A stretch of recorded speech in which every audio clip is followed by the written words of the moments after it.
Bueno, cambiamos la información. Bueno, estamos en comunicación Sí, ahora. vamos a conectar con Pablo Mercado. Después, Tiki, seguimos ampliando Sí. información aquí en la mesa. Él es, como lo presentó siempre, columnista de Azaro al Horno. Lo escuchan todos los días, de lunes a viernes, aquí en la radio de 14 a 17, acompañando a Flavio Azaro y a todo el equipo.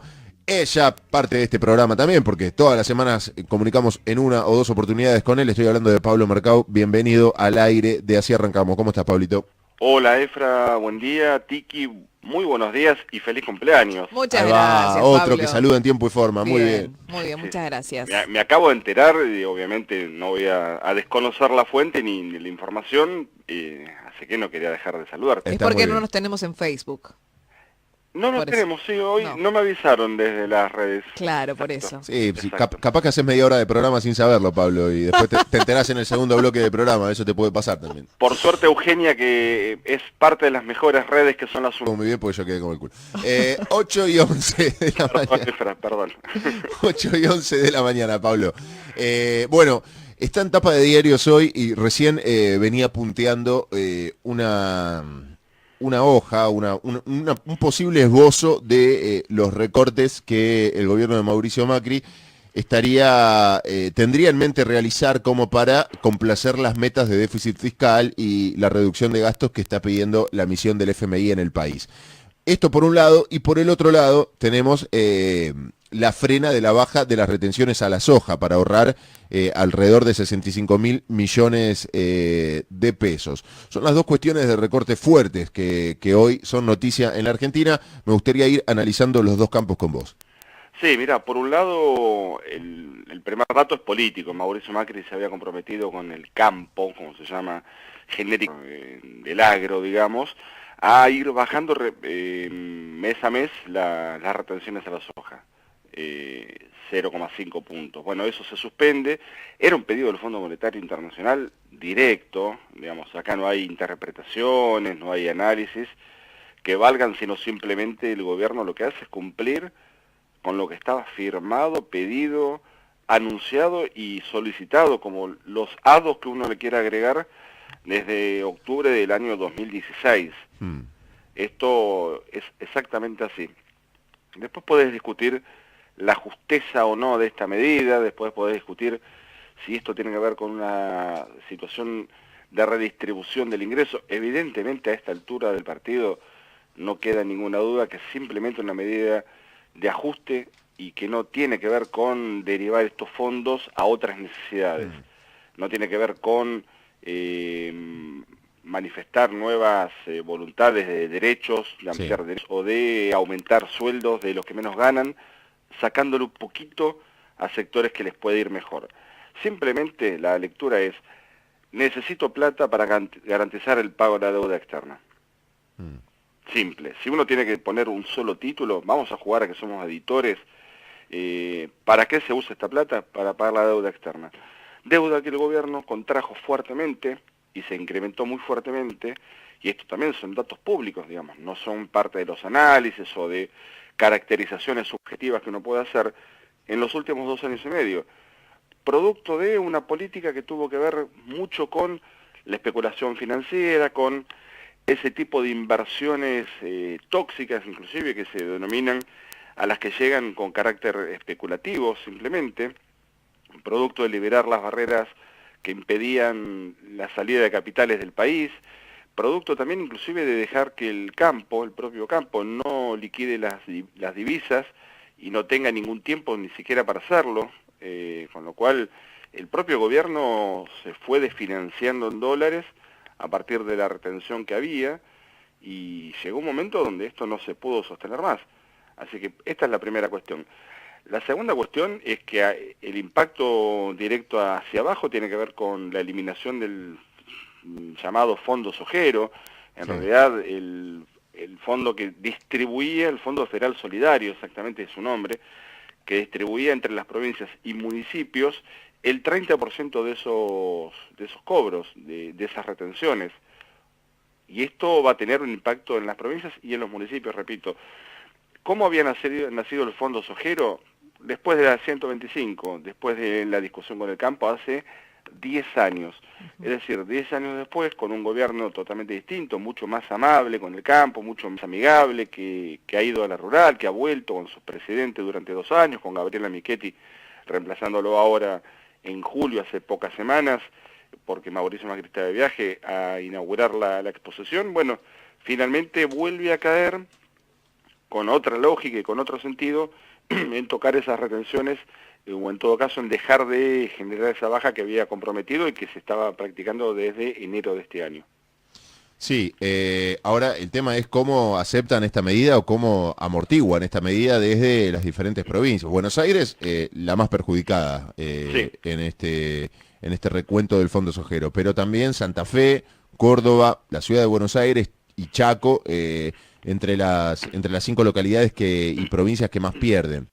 Muchos de ellos tienen en su conducción política al mismo signo político que a nivel nacional, entonces me imagino que ahí el golpe, por lo menos mediático, va a ser menor, pero Son 5 las provincias que tienen el signo político nacional, pero sí. en las otras va a estar complicado. Sí, salieron todas, obviamente en mayor o menor medida y con un impacto mediático, que es otro elemento. Digo, a veces este punto que señalás, Efra, es casi central en las consideraciones de lo que es la realidad. Hay cosas que pasan que no nos enteramos, porque no las hablamos, y no las hablamos porque nadie las dice, y si nadie las dice no las podemos repetir, y así sigue. Entonces, ¿qué creemos? Que no pasan. Bueno, pero pasan, ocurren.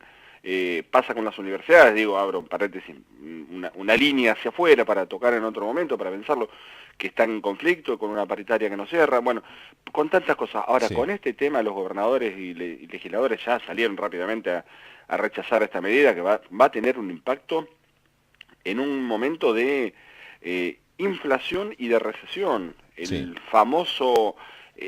¿Se acuerdan Domingo Cavallo hace varios años cuando hablaba de la estanflación? Están flancos. Y que decíamos, bueno, Cavallo siempre con su innovación en términos económicos y casi que nos presentó esa palabra. Bueno, se viene dando ese escenario y ya hay pocos economistas que le escapen al sentido de juntar esa inflación, la suba generalizada de precios, con una caída en la actividad durante 3 trimestres. Bueno, ese es el camino que transita la Argentina. Cuando pasa eso, un municipio deja de cobrar tasas.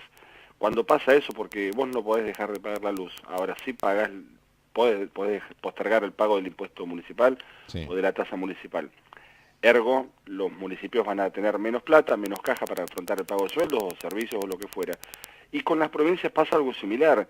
Los ingresos brutos, que es un impuesto provincial que está vinculado al consumo, evidentemente va a ser resentido porque el consumo viene bajando también.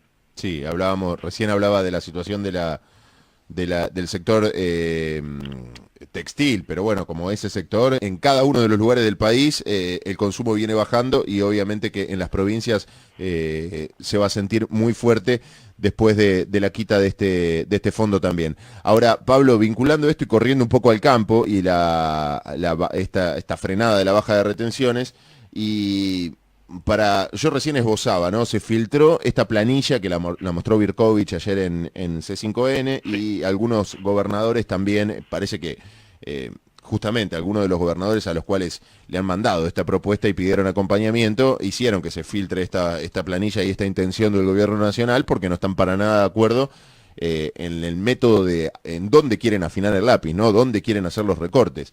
Yo recién nombraba que en esta planilla incluye recortes de 15.000 millones en jubilaciones, en 9.000 millones en congelamiento de la UH, de la asignación universal, 10.000 millones en el PAMI, en medicamentos, en salarios, en el fondo de incentivo docente, en vacunas, todos lugares muy sensibles para recortar, sobre todo en el marco de esta crisis que estamos atravesando. ¿Cómo puede afrontar el gobierno una quita o un recorte en estos lugares? Porque no es lo mismo que recortar el sueldo de un chofer que ganaba 90.000 pesos o recortar un pasaje aéreo en primera clase.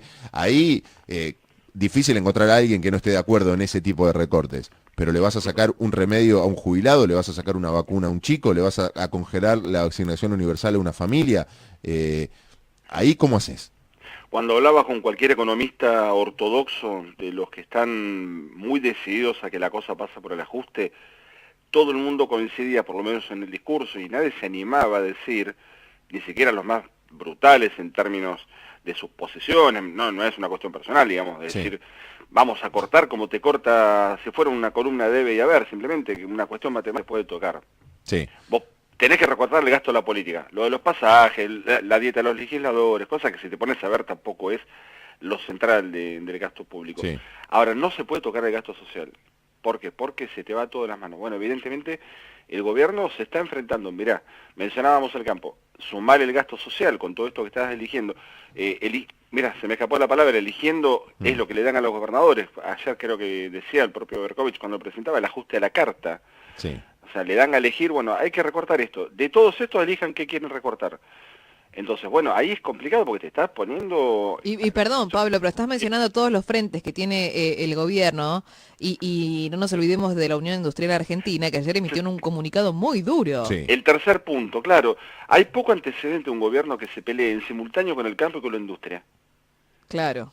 Pero en serio, vamos a revisar, la industria estaba destruida en Argentina, ahora el campo no tenía el desarrollo que tuvo después. Entonces, bueno, había sí una cuestión de capacidad ociosa en el campo, que tuvo un despliegue después fenomenal, producto de la suba de los precios relativos a nivel internacional, de una soja que llegó a $600, lo que se llamó el viento de cola en la Argentina, sí, donde el gobierno, obviamente, el anterior se monta para decir, bueno, vamos a distribuir esto de otra manera, conflicto con la 125 y demás. Ahora, este gobierno se pelea con el campo, que se suponía que tenían que tener buena relación, se empiezan a pelear, más allá de que tiene un ministro propio el campo, de la sociedad rural, digamos, también del sector minoritario, Echeverre, pero se empieza a pelear con la industria. El comunicado de la UIA es muy fuerte. Sí. No lo firma Barrios de Pie, no lo firma Cristina Fernández de Kirchner, lo firma la Unión Industrial Argentina. Sí. Sí. Sí, concretamente para comentarle a la gente, ¿no? En una parte de el comunicado, la Argentina dice específicamente la reducción en un 66% de los reintegros a la exportación de productos con valor agregado tendrá consecuencias negativas para las industrias y las economías regionales. Y agrega, en pos de cumplir con metas fiscales, Argentina posterga el objetivo de convertirse en el supermercado del mundo mediante la agregación de valor y la exportación de trabajo y conocimiento. El resultado de este proceso profundiza las dificultades.